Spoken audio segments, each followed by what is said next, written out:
बुलंदशहर सावन माह की कांवड़ यात्रा को लेकर बुलंदशहर पुलिस प्रशासन पूरी तरह अलर्ट मोड पर है। कांवड़ यात्रा को सुरक्षित और सुचारू बनाने के लिए एसएसपी दिनेश कुमार सिंह ने ट्रांसपोर्टर्स के साथ महत्वपूर्ण बैठक की। इस दौरान यात्रा के लिए लागू किए गए यातायात रूट मैप और डाइवर्जन प्लान की विस्तृत जानकारी दी गई। साथ ही नए इंटरसेप्टर वाहन को हरी झंडी दिखाकर रवाना किया गया, जो यात्रा मार्गों पर तेज रफ्तार और नियमों का उल्लंघन करने वाले वाहनों पर पैनी नजर रखेगा। बुलंदशहर में कांवड़ यात्रा की तैयारियों को अंतिम रूप दिया जा रहा है। इसी क्रम में एसएसपी दिनेश कुमार सिंह ने ट्रांसपोर्टर्स के साथ बैठक कर यात्रा के दौरान लागू रहने वाले रूट मैप और यातायात व्यवस्था की जानकारी साझा की। पत्रकार वार्ता में एसएसपी ने आमजन से अपील की कि श्रावण मास के दौरान लागू डाइवर्जन प्लान का पालन करें और पुलिस प्रशासन का सहयोग करें, ताकि कांवड़ यात्रा शांतिपूर्ण, सुरक्षित और व्यवस्थित तरीके से संपन्न हो सके। वहीं नए इंटरसेप्टर वाहन को भी हरी झंडी दिखाकर रवाना किया गया, जो यात्रा मार्गों पर वाहनों की गति और यातायात नियमों की निगरानी करेगा। News 98 India, Bulandshahr. ट्रांसपोर्टर्स के साथ बैठक किया, जिसमें आरटीओ मैडम और सभी ट्रांसपोर्टर्स जो हमारे जनपद के हैं, उनको इस बात से बताया गया कि आने वाले जो हमारा कल से शुरू हो रहा है कांवड़ मास, श्रावण मास जिसमें कांवड़ चलेगी हमारी, उसमें क्या ट्रैफिक की व्यवस्थाएं रहेगी। थोड़ी सी परिवर्तन हुआ इस बार, क्योंकि हम लोगों के पास एक देहरादून एक्सप्रेस वे भी मिला और गंगा एक्सप्रेस वे भी मिला। इन दो ऑप्शन यूज करके हम डाइवर्जन प्लान को और थोड़ा सा सुगम किया गया है। इसी बात से उनको भी बताया गया, उनकी जो क्वेरीज थी उसका भी जवाब दिया गया। उन्होंने बहुत सहमति व्यक्त की और इस सुगम जो यातायात उनको उपलब्ध हो रहा है उसमें उन्होंने खुशी भी जाहिर किया। साथ ही उनसे अनुरोध किया गया कि इस संबंध में आप जो है अपने ड्राइवर्स के साथ एक बैठक करके उनको भी ब्रीफ करेंगे और साथ में ड्राइवर्स को इस बात के लिए आबद्ध करेंगे कि वो किसी भी दशा में किसी मादक पदार्थ को लेकर रोड पर ना आए। गाड़ियों की गति सीमा को भी इन लोगों ने कहा कि हम धीमा करेंगे, कम करके चलाएंगे इस पीरियड पूरे महीने भर में।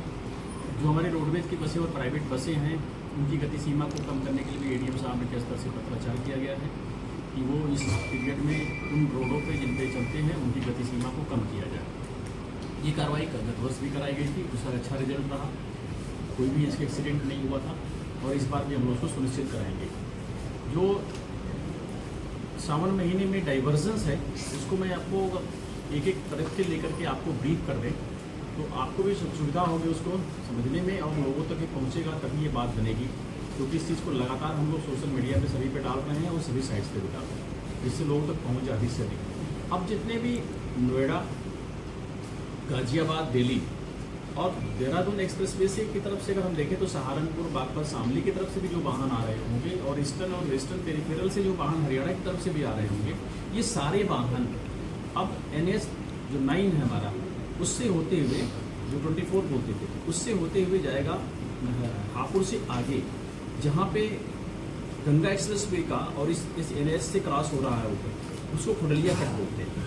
वहाँ से मेरठ की तरफ जाने वाले रैंप पे चढ़ करके 32.5 का जो पॉइंट है वहाँ से टर्न लेकर के वो अमरोहा, संभल, मुरादाबाद, रामपुर, बरेली, बदायूं, कहीं भी उससे आगे थोड़ा लखनऊ, प्रयागराज जा सकेगा बड़े आराम से। जो पहले आकर के बुलंदशहर में और नरौरा जैसे एक सकरे पॉइंट पर बड़ा ओवरलोडेड होता था और जाम होता था, उससे इस बार हमें बचत मिलेगी और ये दृश्य नहीं होगा जो पिछली बार हम लोग देखा करते थे, क्योंकि इसके लिए ऑलरेडी कंटिन्यूस चलने वाला वो पॉइंट मिल गया है। उस पर ट्रैफिक हमारी जाती रहेगी, भारी वाहन भी, छोटे वाहन भी, मध्यम वाहन भी उस पर जा सकेंगे। उसी तरह से सिंह जितने भी वाहन लखनऊ की तरफ से मुरादाबाद, रामपुर, बरेली, संभल, बदायूं, ये सारे वाहन गंगा एक्सप्रेस से चढ़ेंगे और वहीं खुडलिया कट पे नीचे उतरेंगे और वो सीधे आएंगे डासना।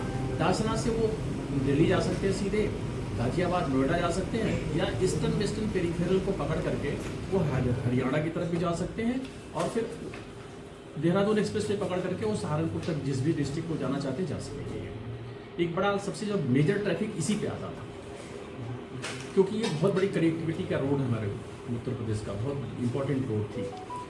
अब जो पहले इस तरह से संभल से बुलंदशहर आने वाले लोग हैं उस साइड से, वो पूर्ववत रहेगा। अलीगढ़ से जो लोग संभल साइड में जाना चाहेंगे, यानी कि संभल का मतलब कि अमरोहा, मुरादाबाद, रामपुर, बरेली, जो उससे आगे बढ़ के जाते हैं, वो भी इसी रास्ते से जो पहले नरौरा वाला रूट है इसी से जाएंगे आएंगे, तो उसमें कोई परिवर्तन नहीं हुआ। बुलंदशहर से दिल्ली जाने वाला रूट परंपरागत है, चाहे नोएडा, गाजियाबाद, दिल्ली, अगर वो उनको देहरादून की तरफ जाना होगा तो देहरादून एक्सप्रेस से पकड़ लेंगे।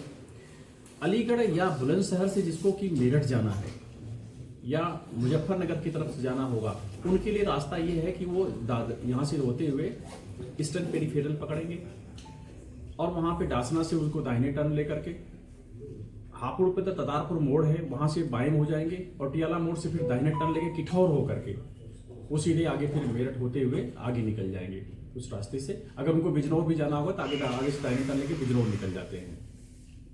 तो ये हमारा था जनपद से बाहर जाने का और जनपद के अंदर आने का जो हमारे मार्ग थे, इसको लेकर के थोड़ी क्लैरिटी हुई है। हाँ, सभी को ये बात ब्रीफ की गई है कि जो 3 दिन जो पीक डेज होता है और जो खासतौर से शिवरात्रि का दिन होगा वो इस बार 4 दिन हो जाए, क्योंकि कंटिन्यू सोमवार और फिर उसके अगले दिन 11 तारीख को, तो दूसरा सोमवार पड़ रहा है 10 तारीख को, फिर 11 तारीख को पड़ेगा।